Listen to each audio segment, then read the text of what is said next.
India से technology में आगे रशिया चांद के साउथ पोल पर पहले लैंड करने का मिशन और सपना दोनों को बैठा है। तो क्या इंडिया के चंद्रयान 3 के साथ भी ऐसा कुछ हो सकता है?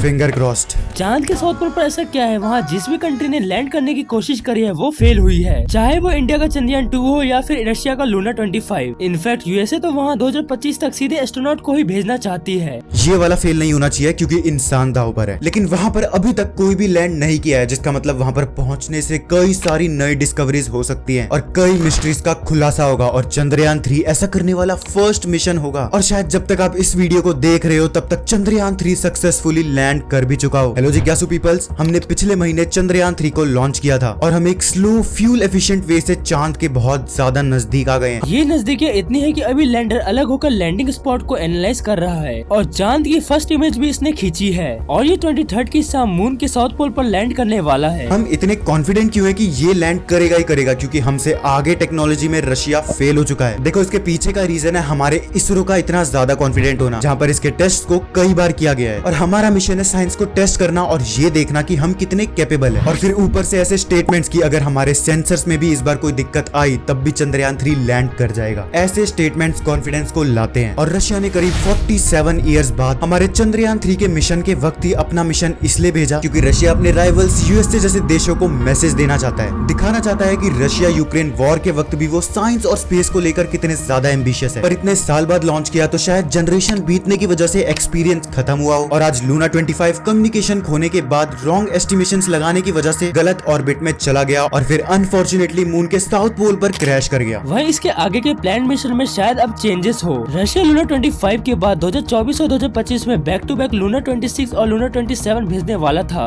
जिसमें कई टेक्नोलॉजी टेस्ट करी जाती, लेकिन शायद अब रशिया को अपने नेक्स्ट मिशन में लूना 25 के गोल्स के साथ ही भेजना पड़ेगा। अभी चंद्रयान 3 और लूना 25 का कंपैरिजन किया जा रहा था कि अगर रशिया चांद पर लैंड करता है तो उसके पास रोवर नहीं है, तो लैंडिंग स्पॉट मोस्ट इम्पोर्टेंट था जहाँ लैंडर के रोबोटिक आर्म के पानी खोजने की चांसेस कम थी। लेकिन वही चंद्रयान 3 का रोवर ग्रेट डिस्कवरीज कर सकता है। अगर इसका इंजन भी फेल होगा तो हम लैंड कर जाएंगे, ऐसा इसरो चीफ एस सोमनाथ ने कहा है। इंडिया का मेन फोकस स्पेस रेस नहीं, अपनी कैपेबिलिटी को इम्प्रूव करके कुछ नया अचीव करना है। स्पेस रेस में हमारे एंड लाइन पहुँचना नहीं बल्कि कुछ नया खोजना है। अब चांद पर लैंड करने के बाद हम क्या नया अचीव कर सकते हैं? तो चांद के साउथ पोल पर high concentration of water ice मिल सकती है, जिससे हाइड्रोजन, ऑक्सीजन और ड्रिंकिंग वाटर बनाया जा सकता है और सबसे इम्पोर्टेंट हीलियम 3 जो पूरी धरती की एनर्जी नीड्स को फुलफिल करने में कैपेबल है। अभी चंद्रयान 3 की सक्सेस के बाद इसरो अपने आदित्य L1 और गगनयान और MOM-2 जैसे मिशन को लॉन्च करेगा और इवन फर्दर फ्यूचर में इसरो के प्लान्स खुद का स्पेस स्टेशन बनाना, मार्स पर रोवर उतारना और चांद पर एस्ट्रोनॉट्स को भेजना भी है। और इन सभी की जर्नी को मजेदार तरीके से जानने के लिए साइंटिफिक मंत्रा को सब्सक्राइब कर लो और वीडियो इन्फॉर्मेटिव लगी तो लाइक कर देना। अपने चाहने वालों के साथ इस वीडियो को शेयर करके उन्हें इस मिशन के बारे में अवेयर करो। मिलते हैं नेक्स्ट वीडियो में किसी अमेजिंग साइंस टॉपिक के साथ, तब तक के लिए stay safe and keep learning. जय हिंद।